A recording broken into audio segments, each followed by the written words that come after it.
வளமுடன். என் சமையலறையில் இஞ்சி ஊறுகாய். இஞ்சியை தோல் சீச்சு பொடியாக கட் பண்ணி அலம்பி எடுத்து வச்சுக்கோங்க. ஒரு எலுமிச்சம்பழம் சைஸ் புளி, ஒரு 20 வத்த மிளகாய். இதை எண்ணெயில் வதக்கி மிக்சியில் பேஸ்ட்டாக அரைச்சி எடுத்து வச்சுக்கோங்க. கடாயில் கடுகு, வெந்தயம் எண்ணெய் விடாமல் வறுத்து பொடிச்சு வச்சுக்கோங்க. வெல்லம் ஒரு 2 ஸ்பூன் எடுத்து வச்சுக்கோங்க.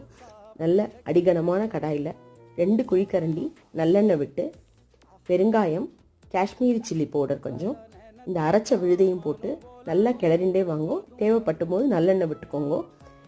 இந்த அரைச்ச விழுது நல்லா எண்ணெய் பிரிஞ்சு வந்து ஊறுகாய் கெட்டியாகிற சமயத்தில் கடுகு, வெந்தயப்பொடி, வெல்லம் அதையும் போட்டு நல்லா கிளறிண்டே வாங்க.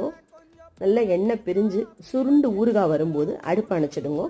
நல்லா ஊறுகாய் ஆறுனதும் ஒரு கண்ணாடி பாட்டிலில் போட்டு ஃப்ரிட்ஜில் வச்சுடுங்க. தேவைப்படும் போது யூஸ் பண்ணுங்க. ட்ரை பண்ணுங்க. தேங்க்ஸ் ஃபார் வாட்சிங்.